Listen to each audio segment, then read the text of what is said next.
बही खाता एवं लेखाशास्त्र विषय के अंतर्गत साझेदारी थर्ड के अंतर्गत साझेदार के अवकाश ग्रहण संबंधित विषय का अध्ययन करेंगे। साझेदार का अवकाश ग्रहण क्या होता है? जब किसी साझेदारी फर्म के अंतर्गत कोई साझेदार स्वेच्छा से फर्म से अलग हो जाता है तो वह स्थिति साझेदार का अवकाश ग्रहण कहलाती है। साझेदारी फर्म से अलग होने की अनेक दशाएं हो सकती हैं, जैसे साझेदार निम्न दशाओं में अपने स्वेच्छा से, यदि ऐच्छिक साझेदारी है तो साझेदार स्वेच्छा से भी साझेदारी फर्म से अन्य साझेदारों को अपनी सहमति के द्वारा साझेदारी फर्म से अलग हो सकता है। अनुबंध के आधार पर, भारतीय साझेदारी अधिनियम के अंतर्गत अनुबंध के आधार पर भी साझेदार अपने विषय में जानकारी दे करके साझेदारी से अलग हो सकता है। इसके अलावा और बहुत से कारण हैं जिनके आधार पर साझेदार फर्म से अलग हो सकता है। यदि वह वृद्ध हो गया है, कार्य करने के योग्य नहीं है, तो भी वह फर्म से अलग हो सकता है। किसी अस्वस्थता के कारण यदि वह लंबी बीमारी से ग्रस्त है और फर्म में कार्य करने के योग्य नहीं है, अथवा साझेदारों के मध्य उसका आपसी मतभेद है, तब भी वह फर्म से अवकाश ग्रहण कर सकता है। इसके अलावा यदि उसे अन्य कोई व्यवसाय ऐसा मिल गया है जो इस व्यवसाय से अधिक लाभप्रद है, तो भी वह साझेदारों को सूचना देकर के साझेदारी फर्म से अलग हो सकता है। जब भी कोई साझेदार फर्म से अलग होता है तो अनेक समस्याएं फर्म के सामने आ जाती हैं।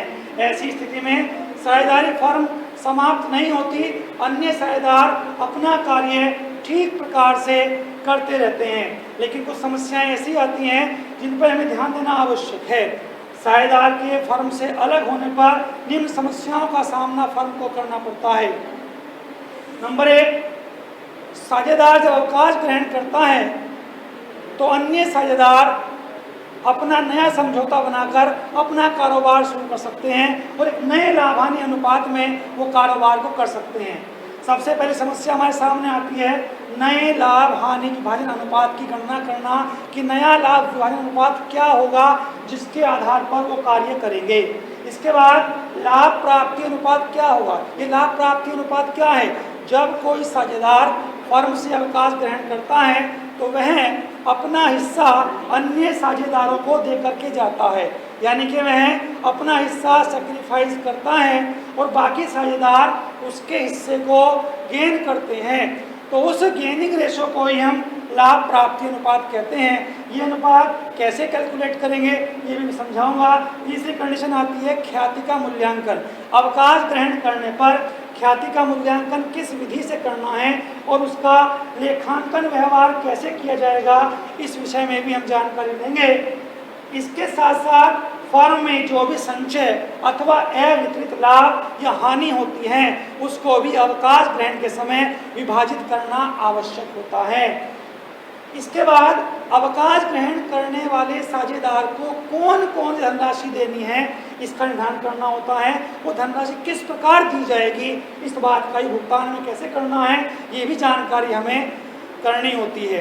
अब सबसे पहले आता है नया लाभ हानि विभाजन अनुपात। इसके लिए हम एग्जाम्पल लेते हैं। मान लीजिए ए, बे और से 3 साझेदार किसी फर्म में हैं जो अपना लाभ अनुपात 3:2:1 के अनुपात में रखते हैं। इनमें से बे ने अवकाश ग्रहण किया, तब शेष साझेदारों का लाभ विभाजन अनुपात क्या होगा, इस विषय में हम जानकारी लेंगे। इसके लिए 2 स्थिति हो सकती हैं। यदि हमें व्यय का लाभ हानि, व्यय का हिस्से का लाभ प्राप्त करने के लिए कोई विशेष निर्देश न दिया हो, और नंबर 2 यदि व्यय का हिस्सा प्राप्त करने के लिए कोई विशेष अनुपात में दिया हो। तो पहली कंडीशन लेते हैं, यदि अवकाश ग्रहण करने वाले साझेदार के हिस्से को प्राप्त करने के लिए कोई निर्देश न दिया हो तो शेष साझेदारों का लाभ हानि विभाजन अनुपात क्या होगा। तो हम यहाँ पर करते हैं ए अनुपात बे अनुपात से का जो लाभ हानि विभाजन अनुपात है वो 3:2:1 है। इस स्थिति में बे ने अवकाश ग्रहण किया है तो बे का हिस्सा हम यहाँ से खत्म कर देते हैं।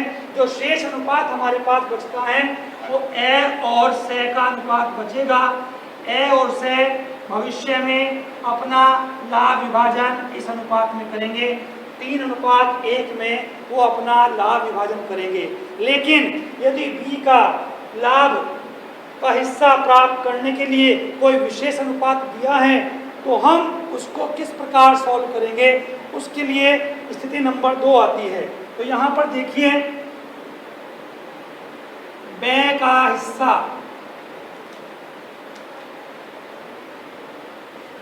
2/6 2/6, इसको 2:1 के अनुपात में शेष साझेदार एक्वायर्ड करेंगे। तो देखिए, ए द्वारा प्राप्त हिस्सा 2/6 का इस रेशो में डिवाइड करेंगे, 2:1 में 2/3 और 1/3, तो 2/3 इसको सॉल्व करते हैं तो यह आ जाता है 4/18। और से द्वारा प्राप्त हिस्सा 2/6 का 1/3, तो यह आ जाता है 2/18। अब ए के पास कुल कितना हिस्सा हो गया, अपना पुराना हिस्सा प्लस उसके द्वारा व्यय का जो हिस्सा प्राप्त किया है वह अनुपात। ए का नया भाग, जो पुराना भाग था इसका 2/6 3/6, प्लस जो इसने बी का हिस्सा प्राप्त किया है 4/18, इसको प्लस कर देंगे और यह 4, तो ये हुआ 13/18। इसी प्रकार से का नया भाग, पहला अनुपात था इनका 1/6, और जो नया हिस्सा प्राप्त किया है वो है 2/18। इनको हल करेंगे तो यह आ जाता है हमारा 5/18। तो ए और से का नया अनुपात, जो ए और से का नया अनुपात होगा वो ए अनुपात से बराबर होगा 13/18 अनुपात 5/18 बराबर 13:5। ये नया अनुपात होगा। इस प्रकार हम इनका नया अनुपात निकाल सकते हैं। अब आती है बात लाभ प्राप्ति अनुपात, यानी कि गेनिंग रेशो हम कैसे सॉल्व करेंगे। गेनिंग रेशो के लिए जितने अनुपात में वो हिस्सा प्राप्त कर रहे हैं वो उसका गेनिंग रेशो होगा, वो उसका गेनिंग रेशो होगा।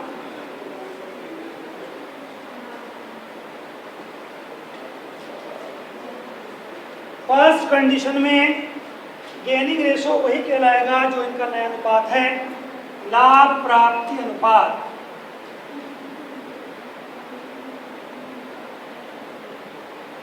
जो अनुपात नया अनुपात होता है वही इनका लाभ प्राप्ति अनुपात भी होता है। लाभ प्राप्ति अनुपात के लिए हम एक फार्मूले का प्रयोग करते हैं जिसमें क्या है, नया अनुपात माइनस पुराना अनुपात। ए का नया अनुपात 3:1 से 3/4, और पुराना अनुपात था इनका 3/6। इसको सॉल्व करें तो यह आया 3/12। इसी प्रकार व्यय का पुराना अनुपात, व्यय का अनुपात निकाल, से का अनुपात निकालते हैं। से का पुराना अनुपात है 1/6 और नया अनुपात इनका निकल के आया है, पुराना अनुपात 1/6 और नया अनुपात निकल के आया 1/4। तो नए अनुपात में से पुराना हिस्सा हम माइनस कर देंगे,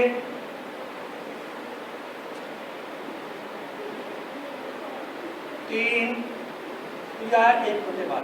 इस प्रकार लाभ प्राप्ति अनुपात हम निकाल सकते हैं।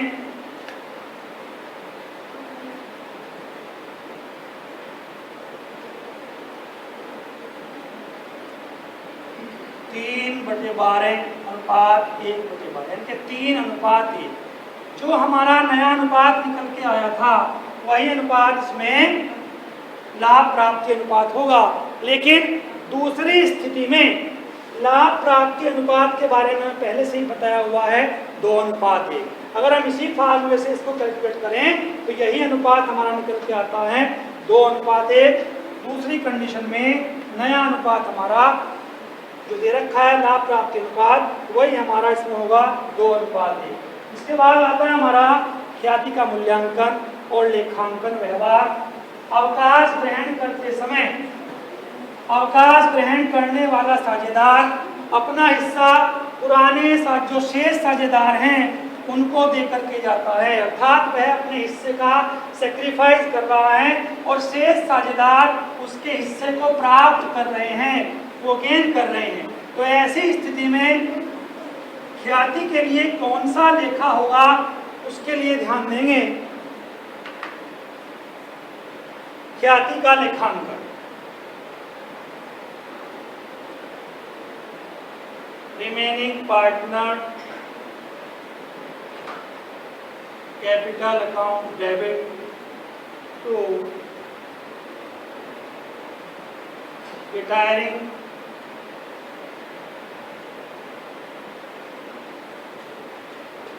Partners capital. जो पार्टनर सेक्रीफाइस करता है उसको गुडविल मिलती है, इसलिए वह क्रेडिट होगा, और जो पार्टनर गेन कर रहे हैं उनको हम डेबिट करेंगे, क्योंकि वो भविष्य में कभी भी फर्म में अपना लाभ प्राप्त करने के लिए नहीं आएगा, इसलिए वो अपना हिस्सा छोड़ के जा रहा है, तो वह उनसे गुडविल की राशि प्राप्त करेगा। यदि फर्म में पहले से ही ख्याति खाता खुला हो तो उसको हम बंद कर देंगे। बंद करने के लिए all partners capital account debit to goodwill account और गुडविल अकाउंट क्लोज। ये सभी साझेदारों में उनके पुराने लाभ हानि अनुपात में इसको ख्याति खाते को हम बंद कर देंगे। इसके बाद आता है संचय अविदित लाभ अथवा हानि का विभाजन। यदि पुस्तकों में कोई संचय दिया हुआ है, कोई अविदित लाभ है अथवा हानि है, तो उसे भी हम साझेदारों के पुराने लाभ हानि अनुपात में सभी साझेदारों में वितरित कर देंगे। अब आता है देय धनराशि का निर्धारण। अवकाश ग्रहण करने वाले साझेदार को जो राशि दी जाती है वो क्या होती है? उसकी पूंजी का शेष, पूंजी पर ब्याज, यदि वेतन की व्यवस्था है तो वेतन, लाभ का हिस्सा, ख्याति का हिस्सा आदि राशि देकर उसके द्वारा किए गए आहरण को घटा देते हैं। और बात आती है भुगतान कैसे करना है। भुगतान के संबंध में 3 स्थिति हैं। नंबर 1, धनराशि नगद भुगतान कर दी जाए। यदि फर्म के पास व्यवस्था है तो नगद भुगतान कर सकते हैं। नंबर 2, ऋण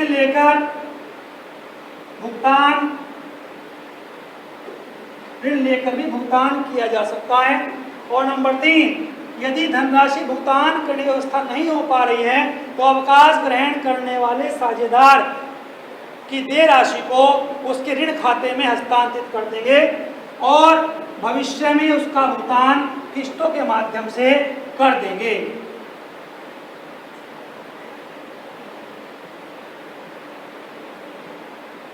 अवकाश ग्रहण करने से संबंधित इन सभी बातों को हम एक क्रियात्मक प्रश्न के माध्यम से समझने का प्रयास करते हैं। अवकाश ग्रहण से संबंधित अब हम एक क्रियात्मक प्रश्न के माध्यम से इसको समझेंगे। सबसे पहले हमें फर्म की संपत्ति और दायित्वों का पुनर्मूल्यांकन करना है। इसके लिए हम एक प्रश्न लेते हैं। राम और श्याम और घनश्याम साझेदार लाभ हानि 1/2, 1/3, 1/6 के अनुपात में बांटते हैं। फर्म का चिट्ठा दिया हुआ है, कौन कौन समायोजनाएं करनी है। श्याम उक्त तिथि पर निम्न शर्तों का अवकाश ग्रहण करता है। ख्याति का मूल्यांकन 18,000 रुपये दर्ज किया है। प्लांट 10%, फर्नीचर 15% हासिल किया जाए। जो ये संपत्तियां हैं और दायित्व हैं, इनका मूल्यांकन दोबारा से किया गया है। इसको हम पुनर्मूल्यांकन खाते में अर्थात रिवैल्यूएशन अकाउंट में शो करेंगे। प्लांट और फर्नीचर के मूल्य को ह्रासित किया गया है। जिन संपत्तियों का मूल्य कम होता है उन्हें रिवैल्यूएशन अकाउंट में डेबिट पक्ष में लिखा जाता है। तो देखिए प्लांट का 10%, प्लांट की वैल्यू दी है 35,000 रुपये, इसका 10% आता है 3,500, तो इसको यहाँ पर शो करेंगे। तो प्लांट अकाउंट 3,500। इसके बाद फर्नीचर को 15% ह्रासित करना है, तो फर्नीचर का 15% ये भी डेबिट साइड में लिखेंगे टू फर्नीचर। फर्नीचर अकाउंट 8,000 रुपये का 15% 1,200 रुपये।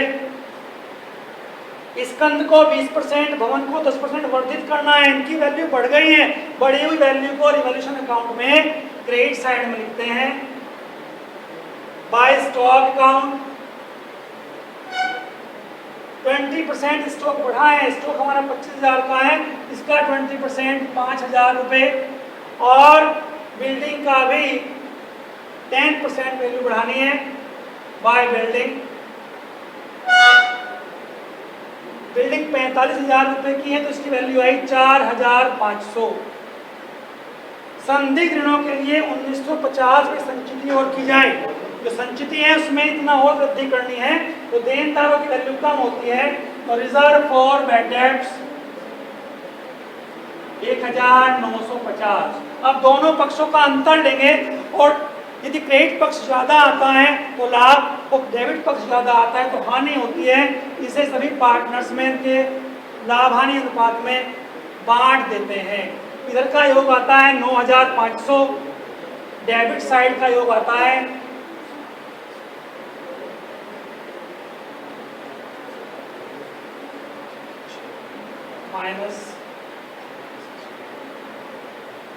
-2,850। इसको पार्टनर्स में बांट देते हैं। तो Ram capital account, Shyam capital account, Ghanshyam capital. Total आया इसका 9,500। 9,500 अंतर आता है 2,850। 2,850 को इस अनुपात में हम डिवाइड कर देंगे। इनका अनुपात दिया है 1:2, 1/3 और 1/2, 1/3 और 1/6।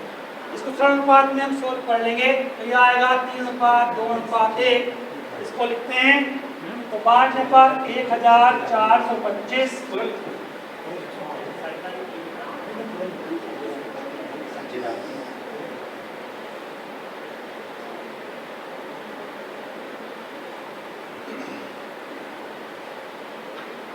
एक 1,425 और दूसरा है हमारा काट देंगे 24,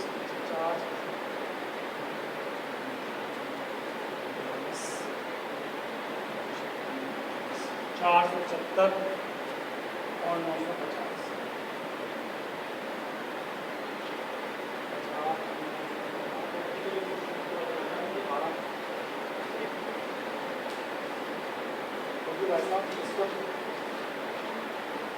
ये हमने प्रॉफिट में डिवाइड कर दिया। इसके बाद इसका पार्टनर्स कैपिटल अकाउंट मेंटेन करते हैं। सबसे पहले पूंजी खाते का शेष दिया हुआ है, राम का balance by balance broke down. Ram का बैलेंस है 40,000, श्याम का 30,000 और घनश्याम का है 25,000। जो हमारे पास संचिति कोष है इसको भी इनके लाभानी अनुपात में वितरित कर देंगे।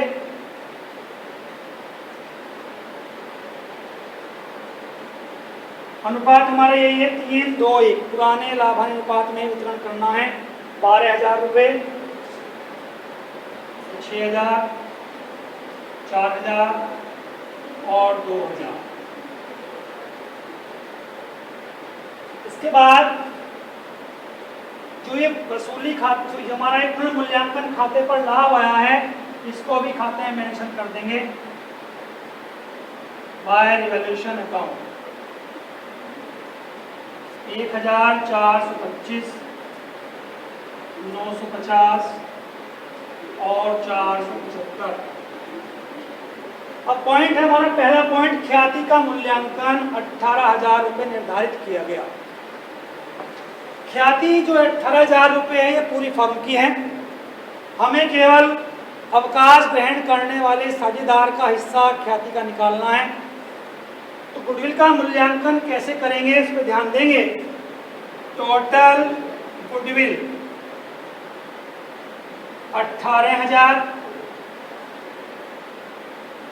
शेयर ऑफ श्याम जो अवकाश ग्रहण कर रहा है 18,000 का, कितना इसका लाभांश अनुपात है, इनका लाभांश अनुपात आया था 3:2:1, यानी कि 3/6, 2/6, और ये हिस्सा श्याम का है 2/6 को सॉल्व करेंगे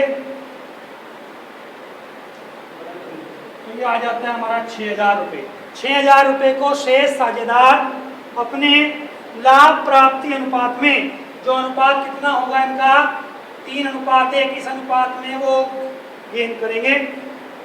6,000 को इनमें डिवाइड कर देंगे राम और घनश्याम, तो 6,000 का 3/4 और 6,000 का 1/4, ये आता है 1,500 रुपये और ये आता है 4,500।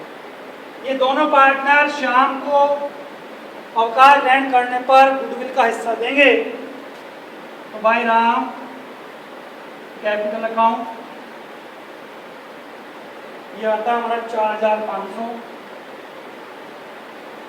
और इधर भाई घनश्याम ये आता है 15।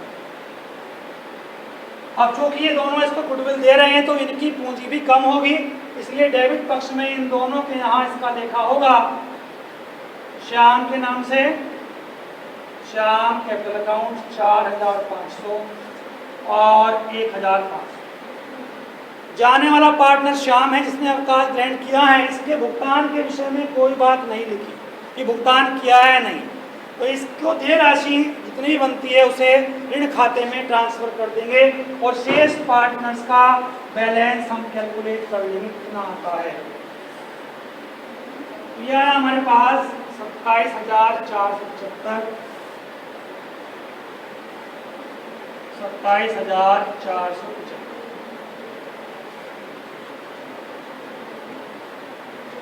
40,950, 40,950, 47,425, 47,400। अवकाश ग्रहण करने वाले को देय राशि उसके ऋण खाते में ट्रांसफर कर देंगे। श्याम लोन अकाउंट 40,950, शेष साझेदारों का बैलेंस निकाल देंगे जो फर्म को कंटिन्यू रखेंगे, तो माइनस करेंगे 75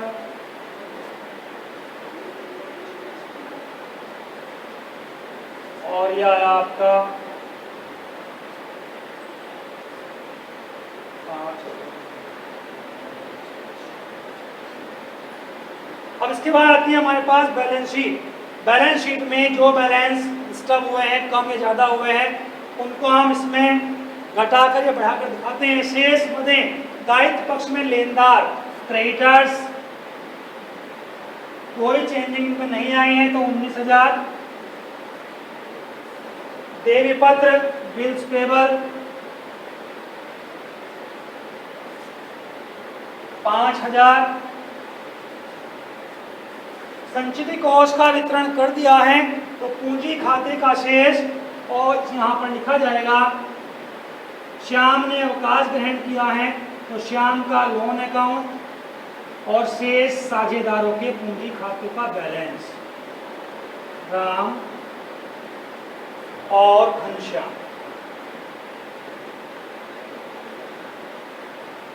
श्याम का लोन आया है 40,950 और इनके पूंजी खातों का शेष है 42,925 और 25,975 इसका योग कर लेंगे। एसेट साइड में बैंक में रोकड़ जितनी थी एज इट इज है,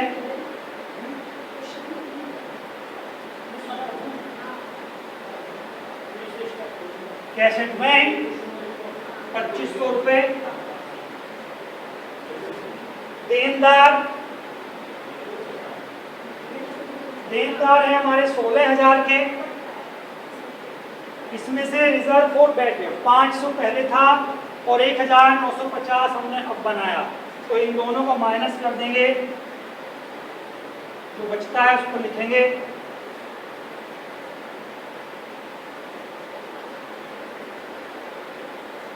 इसके बाद आता है स्टॉक की वैल्यूशन 25,000 रुपए है। स्टॉक के विषय में कहा गया था कि 20% बढ़ाना है, तो स्टॉक में 20% वैल्यू बढ़ जाएगी। 5,000 बढ़ाने पर यह आ गया 30,000। इसके बाद आता है आपका फर्नीचर की वैल्यू 8,000 रुपये है। फर्नीचर की वैल्यू हमने 1,200 रुपये यानी कि 15% कम की थी, इसको हम माइनस कर देंगे, तो ये आया 6,800 रुपये। इसके बाद आता है हमारा प्लांट की वैल्यूशन है 35,000 रुपये।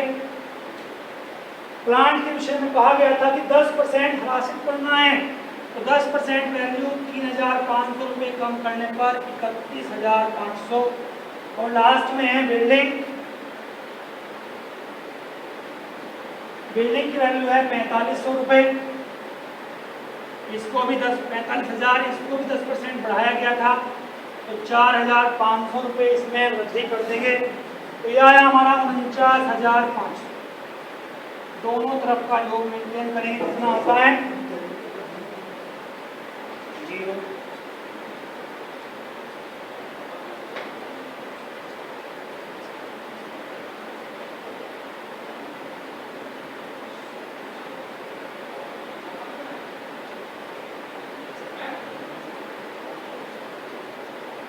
एक 1,33,850 इसका भी योग यही आया सेम। हमारा यहाँ पर प्रश्न पूरा होता है। शेष साझेदार फर्म को कंटिन्यू करें। ठीक है।